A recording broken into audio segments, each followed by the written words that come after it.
encantado de saludarles. Mi nombre es Iván Araquistain. Como comentaba, de formación soy ingeniero en electrónica y, por lo tanto, muy enfocado a la tecnología. Pero durante los pasados 13 años trabajo en la división de construcción de Tecnalia, es decir, en todo lo que tiene que ver con edificios y ciudades que, digamos, transformamos o utilizamos las nuevas tecnologías en estas ciudades, ¿vale? Entonces, como la mayoría de ustedes entiendo que tienen formación en cuanto a arquitectura, ingeniería, construcción, bueno, pues en primer lugar me gustaría hacer una pequeña introducción a lo que es el Internet de los objetos. Quizás les suene, pero brevemente lo introduciré. Todos nosotros utilizamos hoy en día Internet y digamos que la mayor parte del Internet que conocemos es el Internet social, es decir, personas que nos comunicamos mediante Internet con otras personas. Escribimos en las redes sociales, hacemos videoconferencias, hacemos charlas como esta, pero muchas veces no somos conscientes de que una parte aún mayor de Internet corresponde a una Internet que no está dominada por las personas, sino por las máquinas. Son máquinas que hablan con otras máquinas. ¿A qué nos referimos con máquinas? Bueno, pues en una ciudad, imaginad que tenemos muchos sensores que controlan el aparcamiento, la calidad del aire, el tráfico.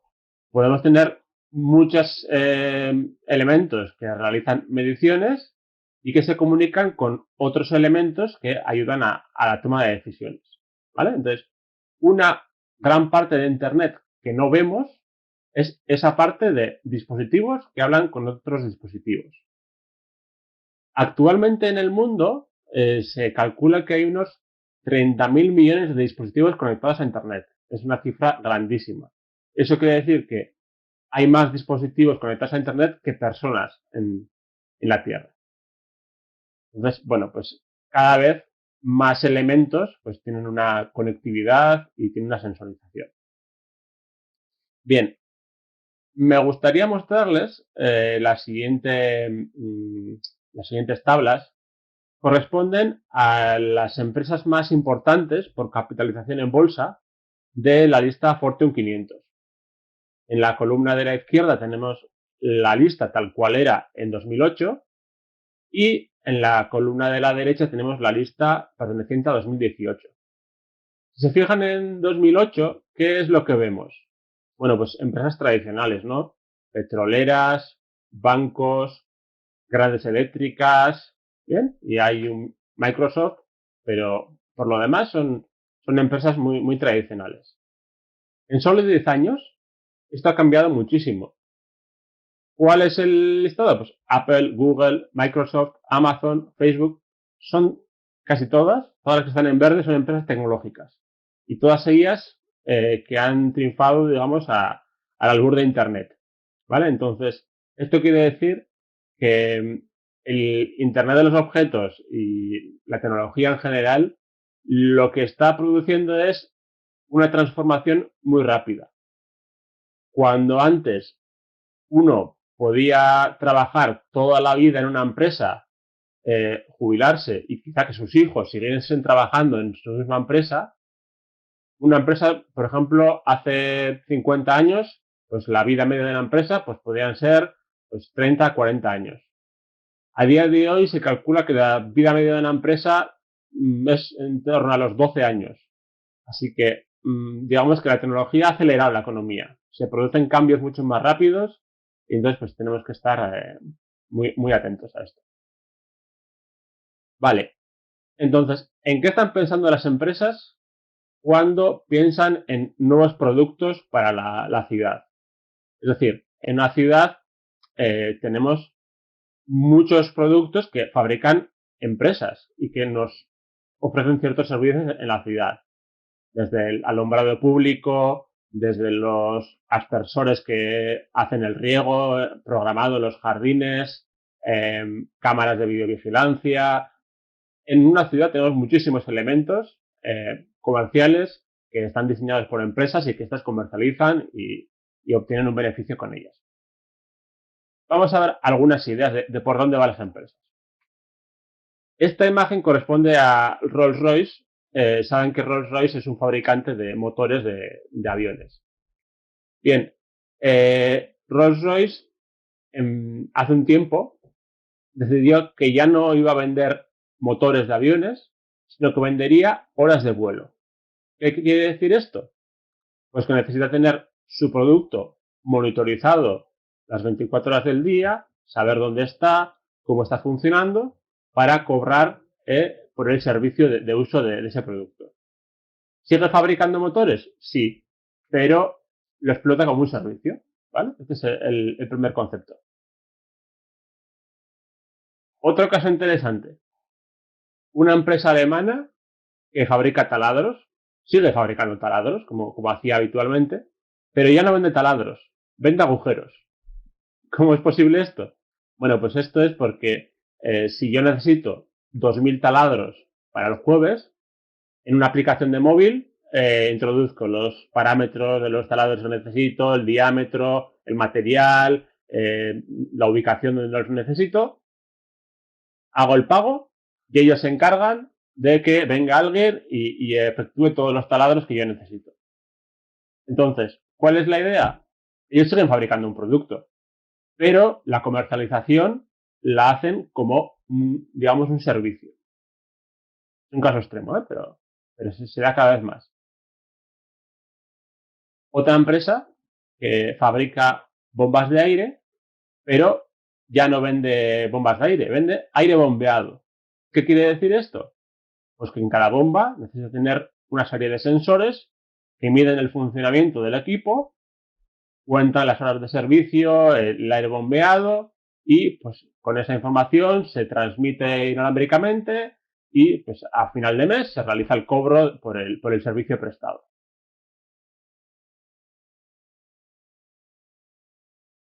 Más ideas en cuanto a servicios. Bueno, ¿cuál es la idea que queremos obtener de aquí?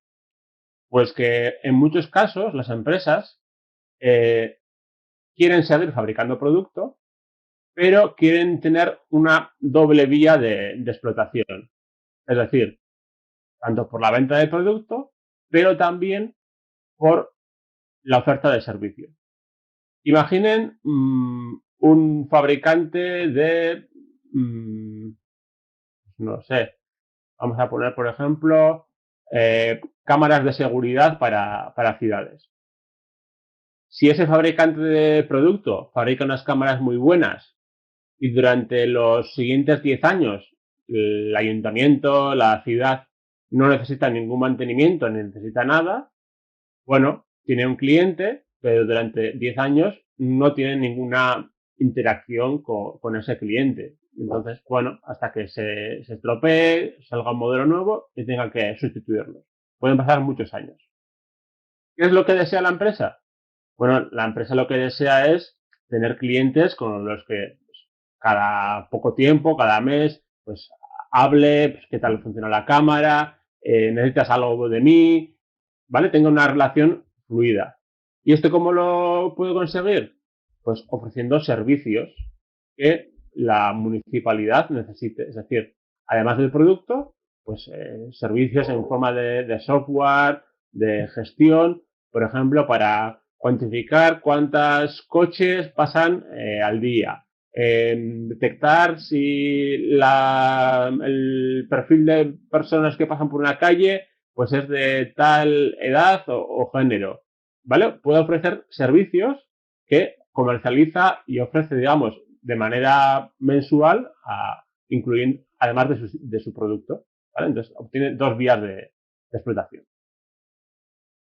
Claro, esto nos obliga a algo, que es, ¿qué creen que le ocurrió a la última empresa que invirtió en tecnología SMS justo antes de que saliese WhatsApp?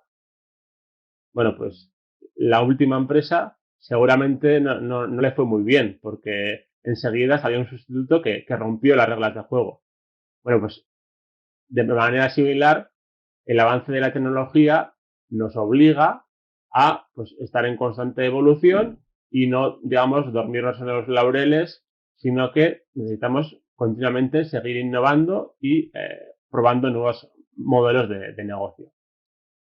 Una cosa interesante es, ¿cuál creen que es la mayor ventaja para el cliente de este modelo de as a service, como servicio? Para el fabricante está claro que además de venderle el producto, ofrece un servicio. Pero para el cliente, bueno, pues tiene una ventaja interesante para el cliente. Y es que el precio es conocido y se puede extrapolar a futuro. Es decir, si yo soy cliente del Rolls Royce y he firmado un contrato para los siguientes 5 años del precio que me va a costar la hora de vuelo, yo sé el año que viene cuánto me va a costar cada hora de vuelo y puedo prototipar mi modelo de negocio. Puedo decir, pues, si necesito tantos aviones, puedo calcular el coste hora y puedo, pues, probar diferentes estrategias.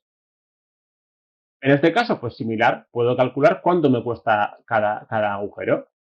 Es decir, para el cliente tiene una ventaja de poder predecir y anticiparse a lo que va a suceder en el futuro porque ya sabe cuál va a ser su coste en el futuro. No depende de fluctuaciones de materias primas o de cualquier otra cosa. Entonces, es una ventaja interesante.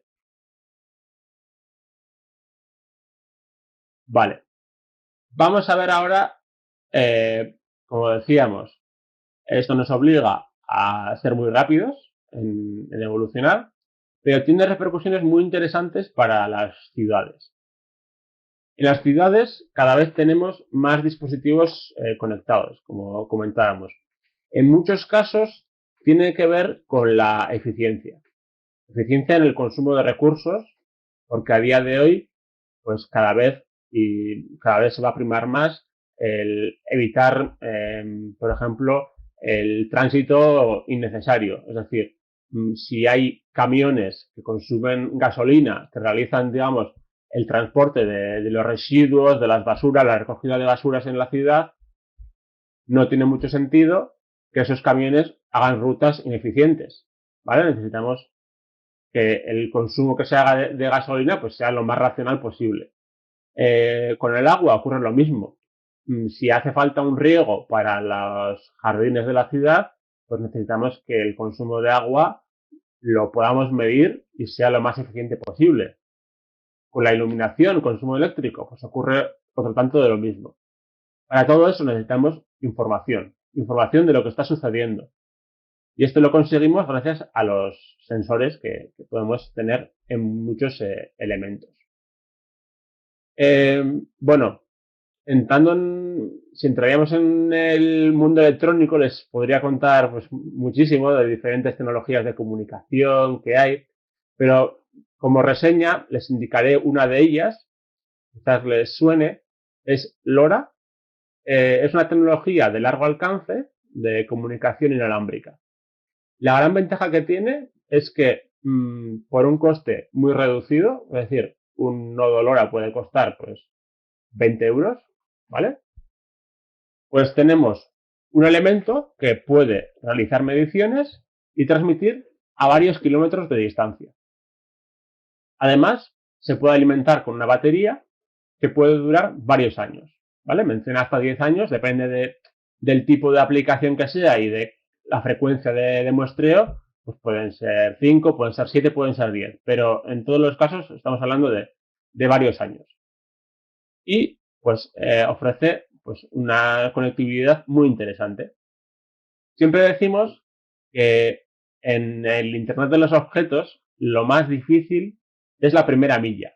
La primera milla quiere decir desde el sensor, desde el punto en el que se realiza la medida, hasta el punto de acceso a Internet. Digamos, esa es la primera milla. Entonces necesitamos una tecnología inalámbrica que nos permita realizar esa conectividad. LoRa es una buena alternativa. Está teniendo mucha implantación en Europa, en Estados Unidos, en Asia, en América. ¿Vale? Ven aquí abajo en cada continente pues, se utiliza una frecuencia estándar que está ya predefinida y bueno, pues ofrece unas condiciones muy interesantes y un coste muy razonable. En este caso, cada ciudad, digamos, se monta su infraestructura. Entonces, no hay un coste de operadora, digamos. No hay una compañía telefónica por detrás, normalmente, sino que es la propia ciudad la que puede gestionar su propia red. Bueno, en las ciudades y en otros muchos ámbitos, Jeff Bezos, el fundador de Amazon, dice que lo único disruptivo es la adopción de los clientes. Es decir, si hacemos una invención muy innovadora, pero nadie la utiliza, pues no estamos produciendo una gran disrupción. Lo importante es que se utilice, ¿vale? ¿Y qué se puede decir del IoT? En las ciudades, ¿se utiliza los sensores conectados a Internet? Bueno, pues podemos decir que sí. Y en los últimos años ha avanzado muchísimo. Me gustaría enseñarles algún ejemplo. En este caso, es una plataforma que ahora está muy de actualidad por motivos diferentes quizá a los que por los que se ideó. Se denomina Smart Steps. Bueno, esto es un ejemplo de Telefónica en España, pero hay otros servicios similares con otras funcionalidades. Este servicio mapea, digamos, una ciudad y obtiene el flujo de personas que hay en cada cuadrícula de esa ciudad, ¿vale? Lo hace a través de nuestros teléfonos móviles que llevamos encima y el motivo de que haya esa cuadrícula es por privacidad de datos. Por privacidad de datos no pueden identificar, digamos, no pueden identificarme a mí unívocamente, decir Iván se encuentra aquí. No pueden hacer eso, pero sí por cada cuadrícula, por cada zona, pueden cuantificar cuánta gente hay en cada zona y, pues, digamos, el flujo de personas. ¿A quién le interesa esta información? Pues a muchas personas. Por ejemplo, imaginen que queremos abrir una tienda. Somos una gran marca de ropa, de cualquier producto en una ciudad y queremos buscar una localización para nuestra tienda. Lógicamente, querremos aquel lugar en el que, digamos, a las horas comerciales, el target de cliente que tengamos, pues haya un mayor tránsito de personas.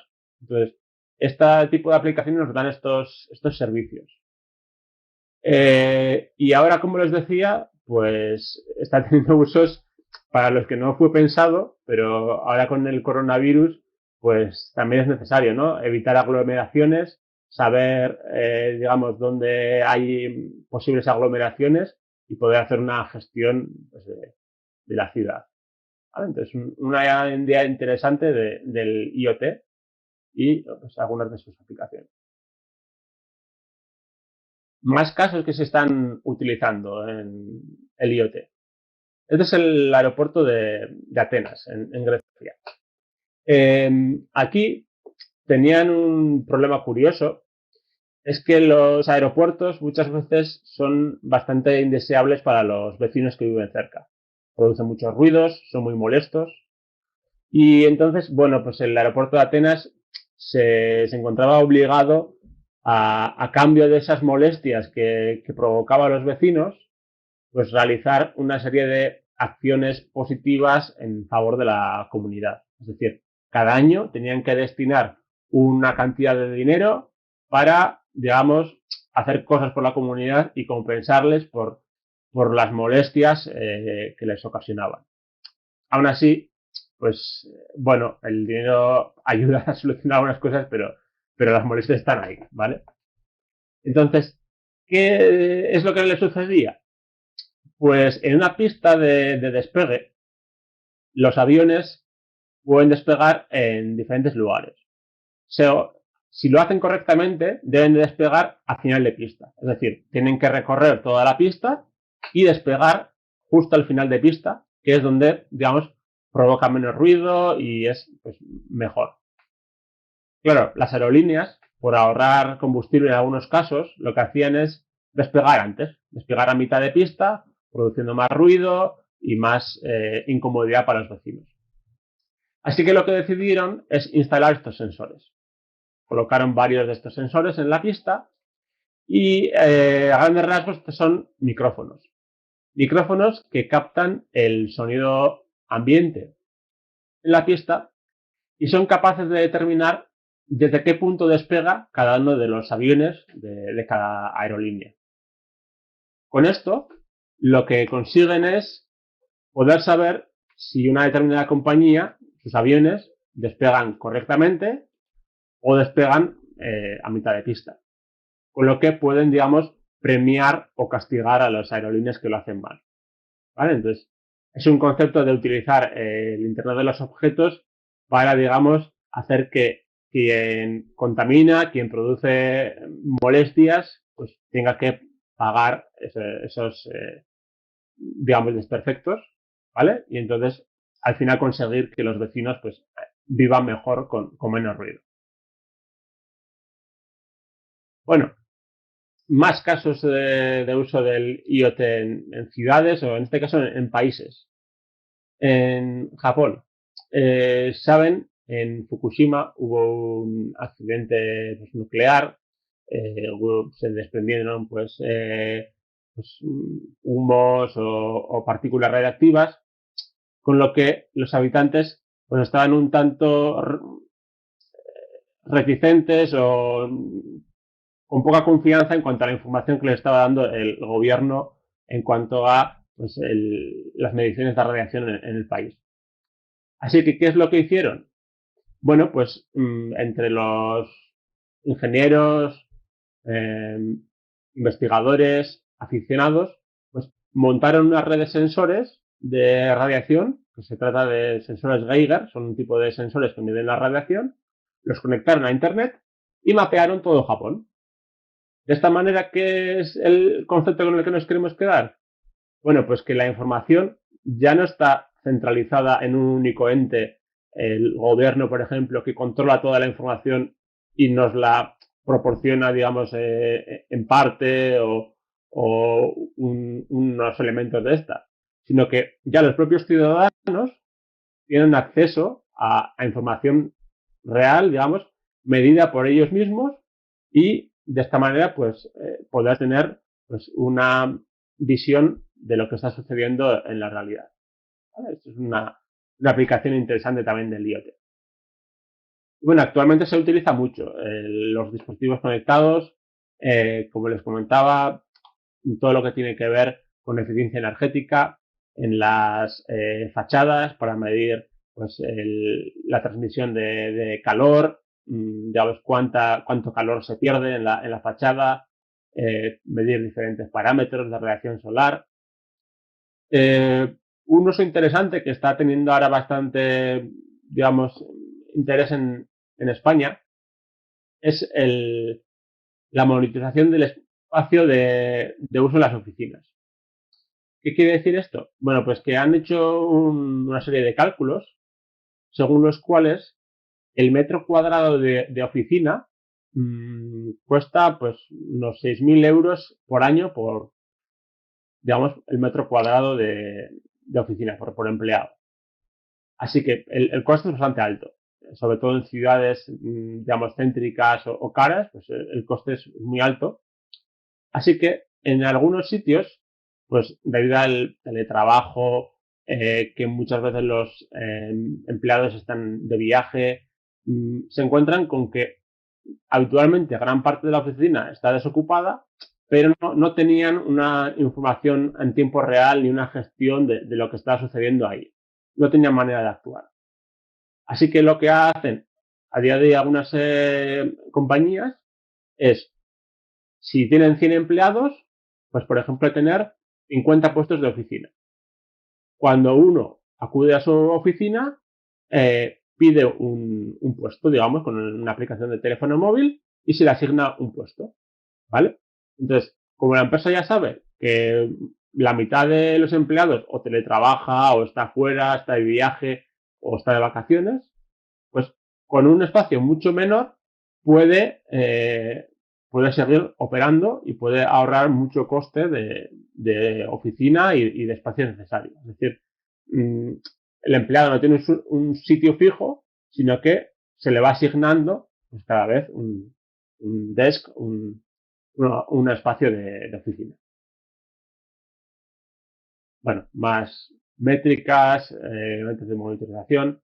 En el máster, sobre todo nos enfocamos en lo que es ciudad.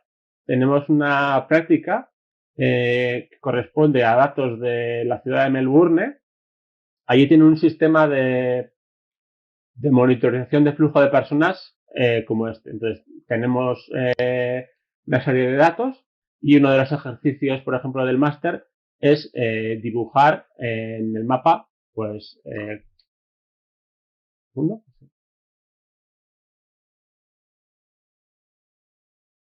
segundo, creo que se ha apagado la cámara.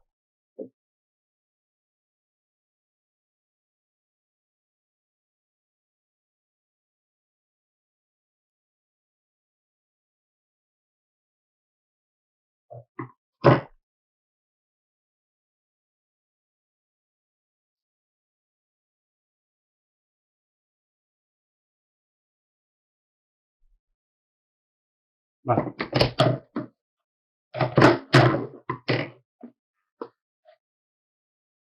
Vale, perdón.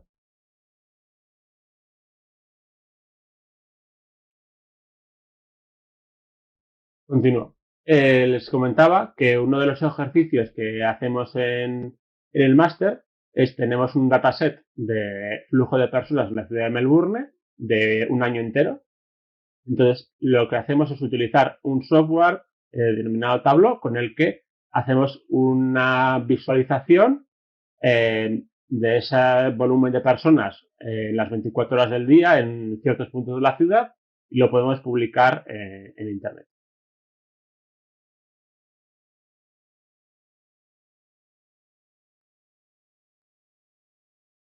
Bueno, más protocolos de comunicación. En España, pues está teniendo bastante éxito en lo que tiene que ver con el metering, esto es medición de caudales de agua, de consumos de agua, ¿vale? Entonces, Vodafone es la empresa que, digamos, más está avanzando en esto y en Valencia, pues, tiene muchos clientes que ya tienen, digamos, su contador de agua conectado a Internet. Entonces, les ofrece, pues, a la empresa suministradora, pues, conectividad y posibilidad de saber en tiempo real el consumo de agua. Y bueno, aquí les menciono brevemente pues que uno de los retos a día de hoy es el modo de alimentación de estos sensores. Es decir, uno de estos sensores puede tener una vida X de la batería, pero si conseguimos captar energía del entorno, pues esa vida se maximiza. Imaginen una serie de conductos de agua caliente y de agua fría, pues por ejemplo, utilizando una serie de elementos que se denominan células Peltier, conseguimos que a través del calor y del frío de, esta, de estos conductos pues se pueda generar electricidad para alimentar el sensor. ¿Vale? Es una de las líneas de investigación en las que trabajamos, por ejemplo. Y bueno, brevemente para ir terminando, les quería contar que necesitamos utilizar en cualquier caso el Internet de los objetos como cualquier otra tecnología como una herramienta. Es decir, queremos utilizarla como un martillo, como algo útil que nos sirve y no como una pisonadora. Es decir, tener en cuenta la privacidad de los clientes, de los usuarios. A ninguno nos gustaría vivir en una ciudad que, digamos, no tiene en cuenta nuestro derecho a la privacidad, nos vigila en cuestiones en las que no queremos compartir nuestros datos, ¿vale? Entonces, en Europa, por lo menos, hay una serie de legislación cada vez más, digamos, restrictiva o respetuosa con los derechos de los ciudadanos y tenemos que tenerla en cuenta siempre que manejamos datos personales de los ciudadanos. Este es un caso, por ejemplo, que hice. Este es un dataset mío de mi localización de Google, ¿vale? Es decir, mi teléfono móvil está continuamente enviando pings al servidor de Google y obtiene pues la localización en la que me encuentro. Hace un tiempo en Europa pues ya se puso en marcha el derecho a poder recabar la información que las empresas tienen de nosotros. Es decir, yo le podía decir a Google, oye Google, dime qué es todo lo que tienes sobre mí, ¿vale? Entonces me descargué lo que Google tenía sobre mí y era como un archivo de unos 4 gigas del tamaño. Así que, bueno, pues vemos que tiene mucha información sobre nosotros Google. ¿Vale? Y estas son una serie de derechos que, por lo menos en España, pues tenemos que ser muy respetuosos con ellos y, pues, atender para que el IoT al final nos sirva para hacer las ciudades más vivibles, más eficientes, mejor gestionadas, pero en ningún caso para interferir en la privacidad de los ciudadanos. Y hasta aquí la presentación.